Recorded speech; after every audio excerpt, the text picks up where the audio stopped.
Good morning. Welcome to Market Today by ECTRA Arulrajhan. Today is 14th March 2023.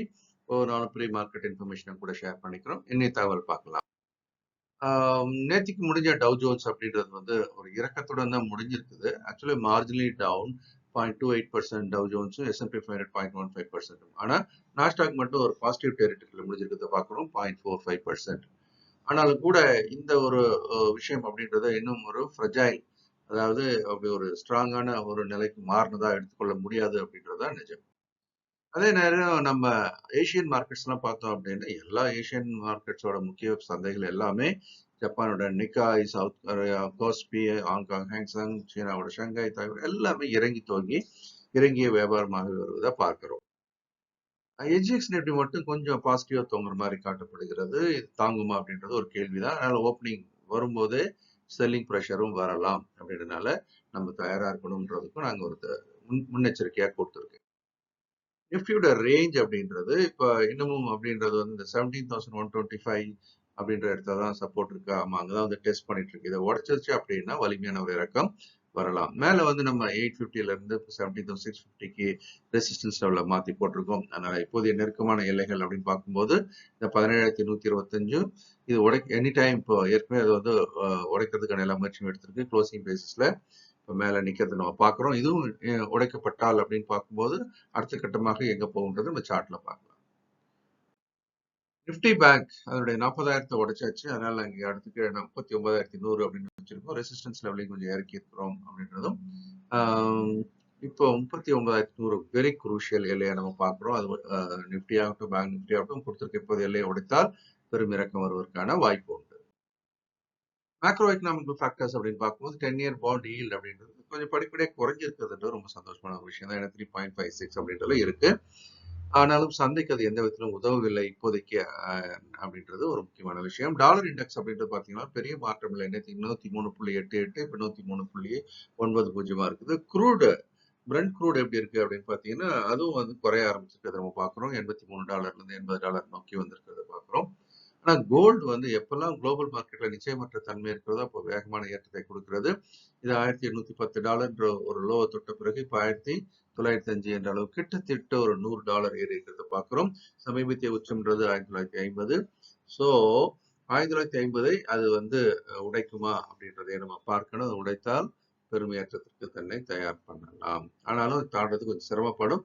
Equity market நிலைமை மோசமாக gold விலை ஏறலாம். USD INR அப்படின்னு பார்க்கும்போது 82.20. ஓரளவுக்கு திடீர்னு அந்த 83 கிட்ட போன பிறகு யூஎஸ்டி ஐஎன்ஆர் வந்து கொஞ்சம் 81.90 இந்த மாதிரி எல்லாம் வந்து ரூபாய் வலிமை பெற்றது பார்த்தோம். ஆனா இது இன்னும் நிலைக்கல. கொஞ்சம் கொஞ்சமா இப்போ தன்னுடைய வலிமை இழந்து வருகிறது. ஸோ 81.9 இருந்து இப்போ 82.2 நோக்கி நகர்ந்திருப்பது கவனிக்கத்தக்கது. மற்ற மேக்ரோ ஃபேக்டர்ஸ் அப்படின்னு நம்ம பார்க்கும்போது இந்த எஸ்பிபி சிலிகான் வேலி பேங்கோட பெயில் அவுட் பத்தி பேசிக்கிட்டே இருந்தோம். நேற்றுக்கு திரும்பவும் வந்து அமெரிக்காவுடைய அதிபர் வந்து திரும்பவும் ஒரு அஷூரன்ஸ் கொடுத்துருக்காரு. பணம் போட்டவங்களுக்குலாம் ஒன்றும் ப்ராப்ளம் இல்லை, இனியிலிருந்து பணம் எடுக்கலாம், அதுக்கு ஏற்பாடு பண்ணியிருக்கோம்னு சொன்னாலும் கூட எஸ்பிபியை வந்து நாங்கள் வந்து டாக்ஸ் பேர் பண்ணி கொடுத்தது பெயில் அவுட் பண்ண மாட்டோம்ன்றது திரும்ப ரூல் அவுட் பண்ணிட்டாரு. மற்ற முக்கியமான டேட்டாலாம் எதிர்பார்த்துட்டு இருக்கிறோம். அதே மாதிரி யூஎஸோட சிபிஐ டேட்டா வரணும், எம்ப்ளாய்மெண்ட் டேட்டாவும் வரணும், ரீட்டைல் சேல்ஸ் டேட்டா வரணும். ஓகே, சிபிஐ இந்தியாவோட சிபிஐ அப்படின்னு பார்த்தீங்கன்னா 6.44%. இப்போ எல்லாமே ஒரு எதிர்பார்க்கப்பட்டது 6.2ல வரும் அப்படின்னு எதிர்பார்க்கப்பட்டது. ஆனால் 6.44ல இருக்கு. இதுவும் நெகட்டிவான விஷயம் இந்திய மார்க்கெட்டை பொறுத்த வரைக்கும். இது ஆர்பிஐயோட த்ரெஷோல்ட் லிமிட்டான 6%க்கு மேல இருக்கிறதுன்றதும் குறிப்பிடத்தக்கது. எஃப்ஐஸ் தொடர்ந்து செல்லரா இருக்கிறாங்க நம்ம மார்க்கெட்ல. நேற்றுக்கு 1,546 கோடி விட்டுருக்காங்க. டிஐஸ் வந்து 1,410 கோடிக்கு வாங்கியிருக்கிறாங்க. இருந்தாலும் இறக்கத்தை தடுத்து நிறுத்த முடியவில்லை. மிகப்பெரிய இறக்கத்தில் சந்தை இருக்கிறது. இன்னும் இறங்குவதற்கான வாய்ப்பும் உண்டு. மாஸ்டர் ஸ்டாக் மார்க்கெட் ப்ரோக்ராம் இப்ப 20ஆம் தேதிக்கு தள்ளி வைக்கப்பட்டிருக்கிறது. அதனால இந்த வாய்ப்பை பயன்படுத்தி இன்னும் வந்து பங்கு சந்தையை முறையாக கற்க வேண்டும் நினைப்பவர்கள் வரலாம். ஒவ்வொரு நாளும் காலைல 11 மணிக்கு ஃபியூச்சர்ஸ் நிஃப்டியை லைவா நம்ம வந்து எக்ட்ரா டிவி யூடியூப் தமிழ் சேனல்ல அனலைஸ் பண்றோம். ஒவ்வொரு நாளும் வாய்ப்புகள் அடையாளம் காணப்படுகிறது. நீங்களும் பார்க்கலாம். கேண்டில் ஃபார்மேஷன் நான் இப்போ என்ன பண்ணியிருக்கேன், வீக்லி சார்ட் கொண்டு வந்து போட்டிருக்கேன். ஸோ வீக்லியில் இன்னும் கொஞ்சம் பிக் பிக்சர் கொடுக்கலாமே அப்படின்றதுக்காக இப்போதைக்கு பார்த்தீங்க அப்படின்னு சொன்னால் 17,176 17,802 இது அடுத்த கட்ட முக்கியமான சப்போர்ட்டாக நம்ம பார்க்குறோம். 17,000 அந்த 176 உடச்சி இப்படி கொஞ்சம் உள்ள நுழைஞ்சிருக்கிறத பார்க்குறோம். கீழே இறங்கினாலும் கூட 300 புள்ளிகள் வரைக்கும் கூட அதனுடைய கொஷன் இருக்கிறத பார்க்குறோம். ஸோ அது தாக்கு பிடிக்குதா அப்படின்றத நம்ம பார்க்கணும். ஒருவேளை அது 16,800 உடைத்தால் அது 16,147 நோக்கி போகலாம். அந்த 16,147 15,800. ஸோ இதெல்லாம் வந்து நம்ம மனசுல வச்சுக்கணும். 16,800 வரும்போது கொஞ்சம் வாங்க ஆரம்பிக்கலாம்.